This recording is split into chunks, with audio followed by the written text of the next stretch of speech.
Welcome to the Codecast podcast. Real-world insights for your daily medical coding and billing processes. And now, here's your host, Terry Fletcher. Hello, everyone, and welcome to the Codecast podcast today. My name is Terry Fletcher. So today I'm going to talk to you about something I actually don't think I've ever talked about, which after 380 episodes, it's hard to believe. But I want to talk to you about MUEs. And those are medically unlikely edits.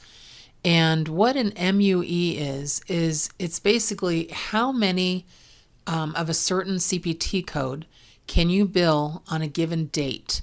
And Medicare puts out a list of MUEs that are tied to CPT codes and how many they'll allow. So some have one, some have two, some have three.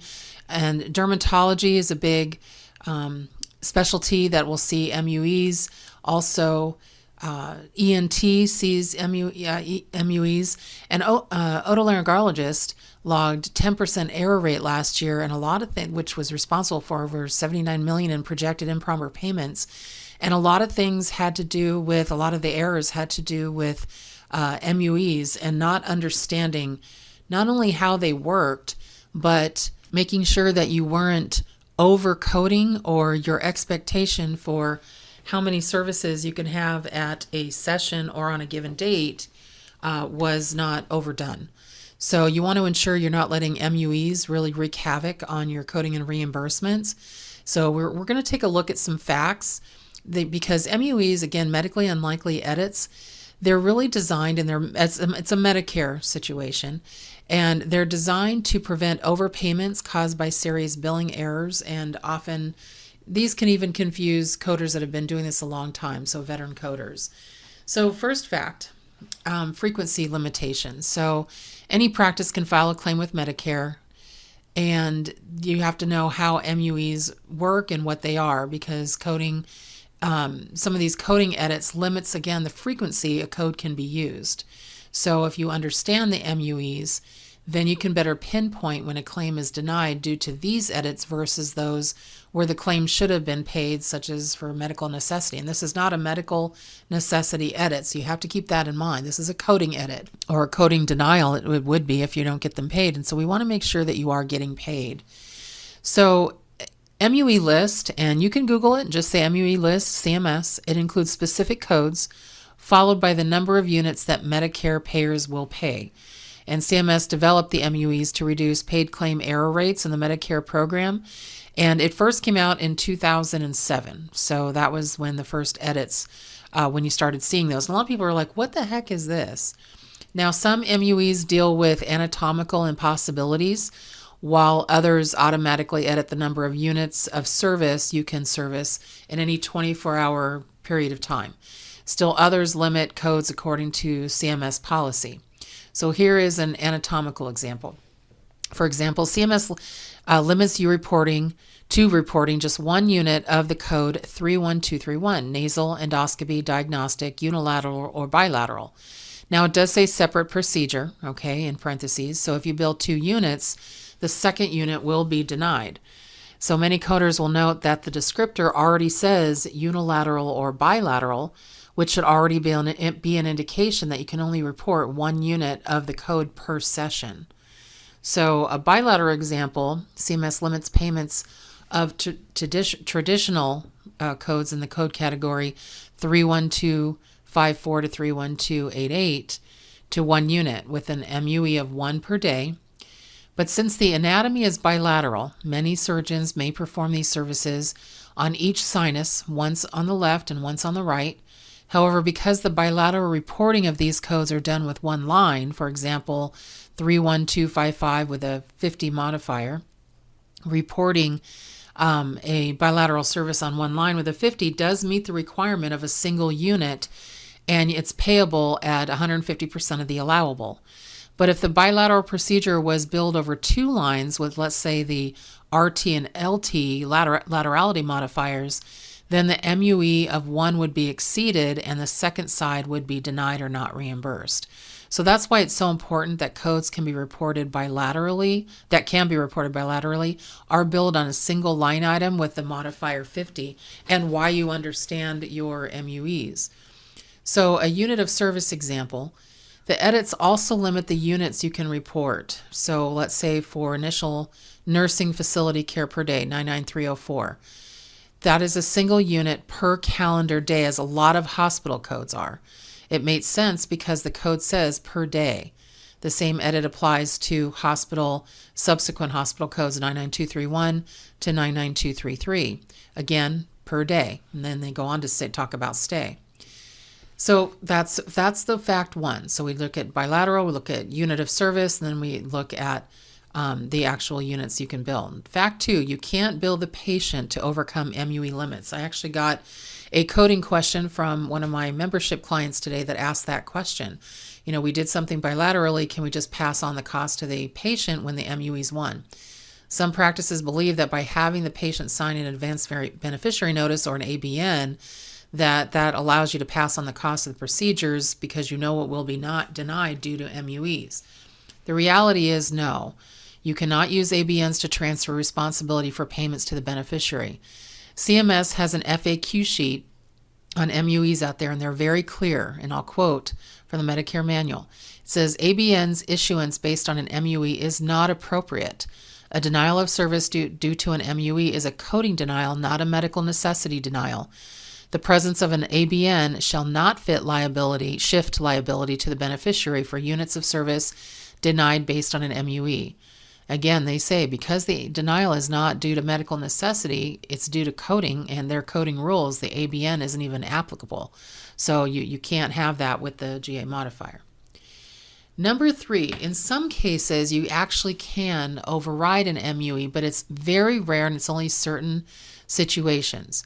If your physician performs a legitimate medically necessary procedure that violates MUE edits, you may be able to still get paid despite the MUE, but it is rare. So CME does talk about this and basically says, CMS states the MUEs reflect the maximum number of units the vast majority of properly reported claims for a particular code would have. So you shouldn't need to override them often.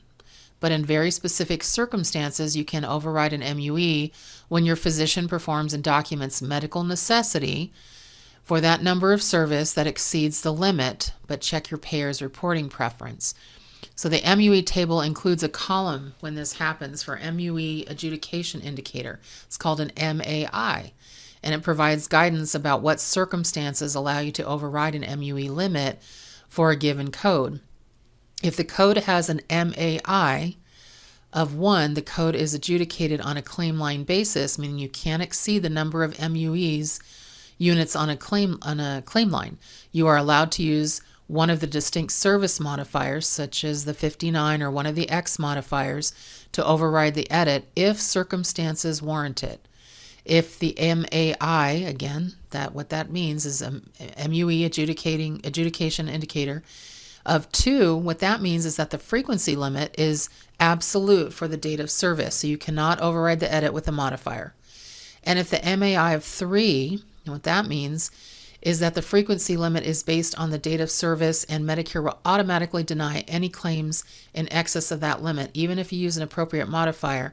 But they may consider an appeal with an appropriate documentation, and you would have to supply documentation showing medical necessity for the additional units. So there are exceptions to every rule, and that's where they say, okay, well, we might allow that. And fact 4, and this is the last one, and this says, if your practice receives a denial based on an MUE, you may think that you can't appeal it. Well, if you receive a claim denial due to MUEs, you can appeal the claims and you can address inquiries regarding the rationale for the MUE. But the caveat is you may not receive the answer you want, and it will take a while for you to receive your response. So usually it takes anywhere from 90 to 120 days. So first, you want to determine, if this is the route you choose to take, determine the reason for the denial first. Figure out if you made maybe a coding or billing error, and did you check your MUEs? If you find a coding error, such as the wrong number of units entered in the units box, just submit a corrected claim. If you don't find a coding or billing error, we're going to talk about step 2. Step 2, if you decide you have a legitimate reason to appeal, if you believe there's a medically necessary reason for the services over and above the allowable under the MUE, you should appeal the contractor. If there's no medical necessity for it, take a look again at the coding. A lot of debridement, especially for burn patients, I've had to do this. Make sure the service is coded properly and that appropriate modifiers have been assigned. Okay, then to get to the appeal, file an appeal with your carrier and follow the standard Medicare appeals process. If appealing the claim due to a clinical reason, you may wish to employ clinical expertise when putting together your appeal letter, because you're going to need that in addition to your coding information. And then when working to determine whether your claims have been denied due to MUE issues, make sure you look at your RA, your remittance advice, and you're looking for remark code N as in Nancy 362. This remark represents the number of days or units of service that exceeds our acceptable maximum. That means that your claim has fallen afoul or fallen out of the MUEs. So if you see that remark N362, it's an MUE coding denial. You can also use MUEs to assist with your appeal. Sometimes a submitted CPT code may get denied with an indicator that it cannot be billed more than once in a day. So, for example, again, ENT practice, getting a denial for a 30117. I see that all the time. Excision or destruction, laser transnasal lesion, internal approach. Typically, you're not allowed to use 50 with the 30117 for bilateral reporting, and the doctor is in both nostrils. And again, this says lesion 1. So when 2 lesions are excised or destroyed, the XS or the 59 modifier is required. The MUE for the 30117 is 2, so meaning that Medicare will allow it twice in one day. I actually had somebody send me an email again, another membership client, and said, this only has a 1 MUE. So I looked it up and said, no, it's 2. You're okay. So the biller can use the fact that CMS established the MUE for this code of 2 to appeal any denial of a second instance of the code in a single day, even for non-Medicare payers, as the MUEs are part of the HIPAA standard transaction data set. Don't know if you knew that. So the HIPAA standard transaction data set does not just refer to CPT codes. It includes most of the information in the CMS database and also is applicable to many of the private payers as well. So hopefully that helped. I know I really focused on Oto and ENT, but that's where we see a lot of those. I may do one of these again with derm, because I know that's a lot of some issues as well. But just really maybe take a look at that and understand your coding. And if you're interested in any kind of webinar on this, let me know, and I'd be happy to put one together as an on-demand. Also, I wanted to comment, I'm getting a lot of emailed questions and things or responses to topics on my podcast, which I appreciate, but we do ask that you do join our membership service, and we've had a lot of new members as well, so welcome to everyone in all over the country. Go to our website at terryfletcher.net, click on services. The very first on the drop-down is the Coding Corner membership. We have 2 different memberships we have, and they are per year.